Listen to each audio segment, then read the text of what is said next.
Welcome back to Hardball. On a day of dueling national security speeches, one from President Obama and one from his sharpest critic, former Vice President Dick Cheney. Here's White House senior advisor David Axelrod. David, as you know, Vice President Cheney waited for President Obama this morning to finish his speech, and here's the first thing Dick Cheney said when he took the podium. Good morning, or perhaps good afternoon. It's pretty clear the President served in the Senate and not in the House of Representatives because, of course, in the House we have the 5-minute rule.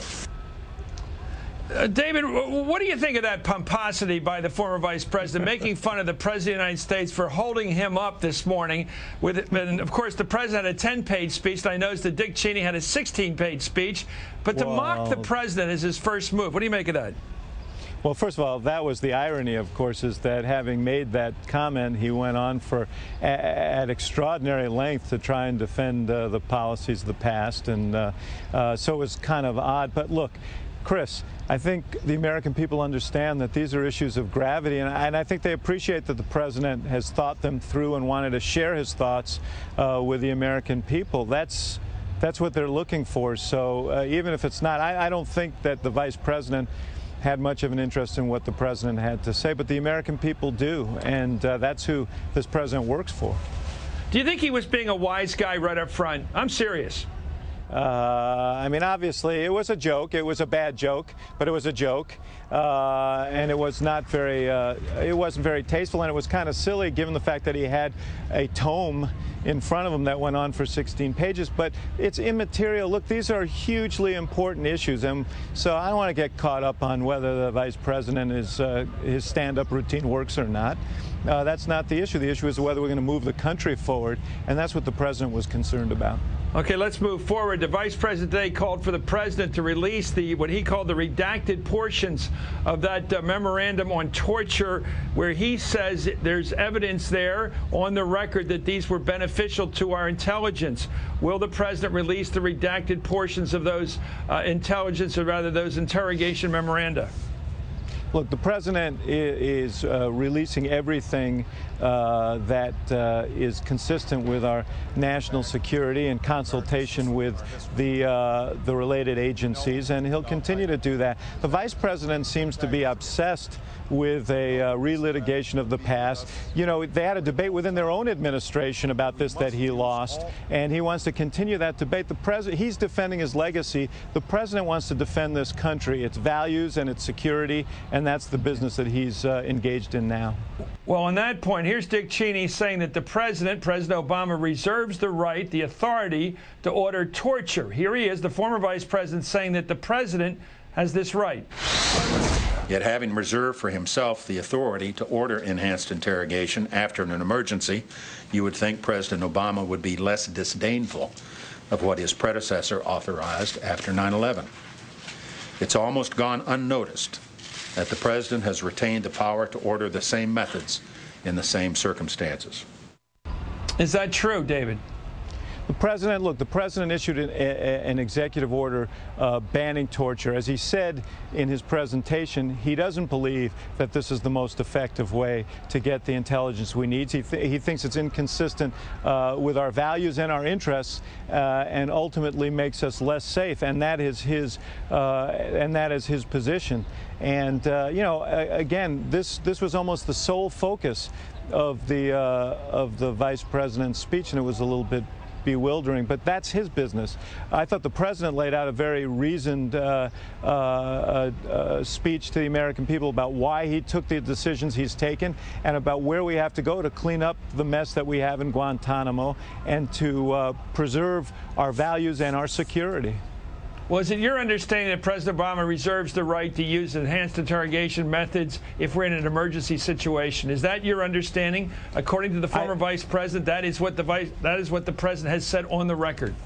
I think the President has made clear his feeling about those tactics with his executive order. The President is going to do everything that he needs to do to keep this country safe, and you know, I think he's been clear about that. The American people should be clear about that, and this to me is a side issue.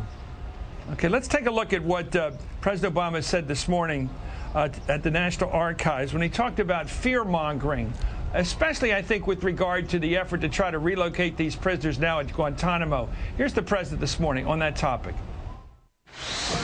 And we will be ill-served by some of the fear-mongering that emerges whenever we discuss this issue. Listening to the recent debate, I've heard words that, frankly, are calculated to scare people rather than educate them. Words that have more to do with politics than protecting our country.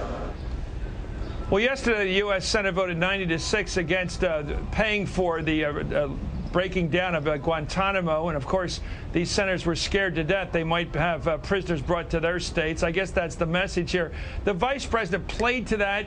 He sang that song today as loud as he could, saying that there's a threat here that we will use taxpayer dollars to support those prisoners who are relocated in what he called the homeland. Is he contributing to that fear that we might have prisoners in these maximum security prisons somehow able to have 3 squares a day, barbells, and movies at taxpayers' expense? It seems like that's what he's playing to. Look, I think the politics of it are pretty clear, Chris. It's also true that if you try and convict terrorists, you're going to put them in prison. We've done that. There are hundreds of convicted terrorists in American prisons right now. So it's up to the vice president to explain why this would be different. I think, as the president pointed out, one of the noteworthy things about Guantanamo Bay is that there were only 3 successful prosecutions out of there over all those years. Our goal is to process these people, to try as many as possible, to put them in prison, and to keep them secure. And why one would want to stand in the way of that, I don't know. Is there any doubt that if we put one of these prisoners, when we've convicted them of a serious crime, in a supermax prison, is there any danger that they would be able to escape into the countryside, into the homeland? Well, if they did, they would be the first, Chris. I think the president pointed this out. I don't believe there's been an escape from a supermax prison ever. So I think it's a little unrealistic to think that this is a real threat. And it's unfortunate if there are those who want to play on that sentiment. But it's real. It's politics. The president spoke to it today. And I think one of the goals he had in the speech was to put this whole thing in perspective and lift it out of sort of the morass that it can easily sink into, and this is one of those issues that threatens to do that. Is it harder to turn the Senate around now that the vice president has weighed in on this? I mean, Dick Cheney today seemed to be going right to the vein here of the threat. Somehow people feel that they are personally endangered by having these terrorists in maximum security prisons, supermax prisons. The vice president played to that again today. Is it going to make it harder to reverse that Senate vote yesterday?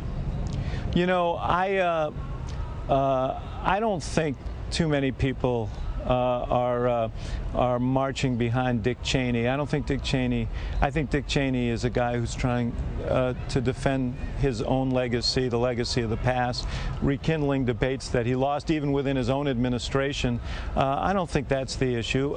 Look, I ultimately believe, and the president believes, in the American people and their good sense. What he did today was he did what he has done throughout his presidency and before, which is to talk to the American people sensibly, to talk to them as adults, to trust them with the truth. He's going to continue doing that, and I think the American people will respond to that. So we'll take our chances. There are those who may think they can manipulate the American people through fear and scare tactics. The president has a different view. That's the way he's always conducted himself. That's the way he's going to continue to conduct himself. Is Dick Cheney one of those?